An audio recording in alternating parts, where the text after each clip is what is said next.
भारतीय army chief आइंदा एक हफ्ते के अंदर अंदर मुत्तहदा अरब अमारात और सऊदी अरेबिया का दौरा करने वाले हैं। भारत के जयशंकर जो के इनके फॉरेन मिनिस्टर हैं, वो सऊदी अरेबिया और यूएई का दौरा करके आ भी चुके हैं और मामलात ये तय पाए हैं कि पाकिस्तान की आर्मी को मक्का और मदीना की सिक्योरिटी से निकाल दिया जाए। जनरल रहील शरीफ की वापसी होने वाली है। भारतीय आर्मी चीफ मुत्तहदा अरब अमारात और सऊदी अरेबिया का जो दौरा करने वाले हैं, इसके पीछे बड़े बड़े मामलात छुपे हैं, दफाई मामलात और पॉलिटिकल मामलात भी छुपे हैं। सऊदी अरेबिया और मुत्तहदा अरब अमारात को इंडिया अपने हथियार भी बेचने वाला है। इतलात ये है कि इंडिया का ब्रह्मोस मिसाइल सिस्टम अब सऊदी अरेबिया भी खरीदेगा और मुत्तहदा अरब अमारात भी खरीदेगा। मुत्तहदा अरब अमारात ने इस बात का ऐलान किया है कि वो इजरायलियों के कहने पर पाकिस्तान के जितने भी वर्कर्स सऊदी अरेबिया और मुत्तहदा अरब अमारात के अंदर काम करते हैं, उनकी भी छुट्टी करवा देगा। मामलात क्या है, किस तरफ ये तमाम तर कहानियां जाती हुई दिखाई दे रही हैं, सब कुछ आज की इस वीडियो में हम आपको बताएंगे। छोटी सी गुजारिश है कि आप हमारा यूट्यूब चैनल हसनात टीवी को सब्सक्राइब कर लें, घंटी के निशान को दबा लें ताकि लेटेस्ट न्यूज आप तक पर वक्त पहुंचती रहे। नाज़रीन ग्रामी, आपको ये बता दें कि सऊदी अरेबिया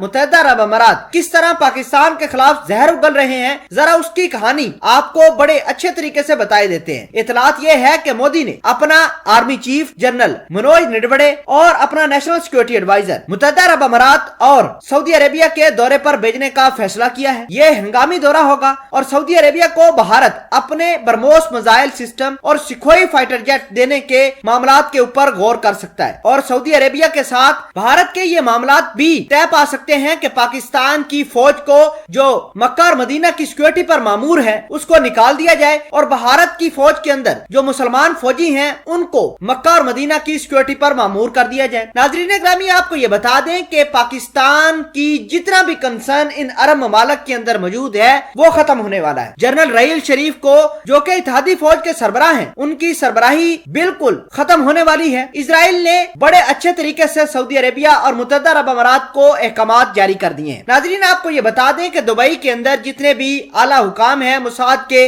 जो पहले खुफिया और डके छुपे काम करते थे, अब उन्होंने ओपनली काम करना शुरू कर दिए हैं और पूरे के पूरे तरीके से मुत्तहदा अरब अमारात और सऊदी अरेबिया को चलाना शुरू कर दिया है। इतलात ये है कि मोदी सरकार के जो पिट्ठू इनके आर्मी चीफ और अजीत डोवाल इनके नेशनल सिक्योरिटी एडवाइजर हैं, इनके साथ मोसाद के आला हुकाम भी दुबई और सऊदी अरेबिया के विजिट करेंगे और सऊदी अरेबिया को बताएंगे कि अगला फॉरवर्ड ब्लॉक कैसे बनाना है। इतलात ये है कि 20 से 30 अरब मुल्कों की एक लीग बनने वाली है, एक बिल्कुल ऐसा इत्तेहाद बनने वाला है जो पाकिस्तान, ईरान, तुर्की, मलेशिया के खिलाफ इस्तेमाल होने वाला है। इसके अंदर भारत भी शामिल होगा और इजराइल इन 20 से 30 मुल्कों को लीड करेगा, वेपन देगा, इन अरब ममालिक के फौजियों को ट्रेन करेगा, टेक्नोलॉजी से लेस करेगा। और इतलात ये भी है कि कश्मीर के जो मुद्दा है उसको ये सारे के सारे 20 से 25 अरब ममालिक तस्लीम करेंगे और भारत का जो मौकफ है कश्मीर के बारे में उसके ऊपर स्टांप लगाएंगे। इसका मतलब यह है कि पाकिस्तान को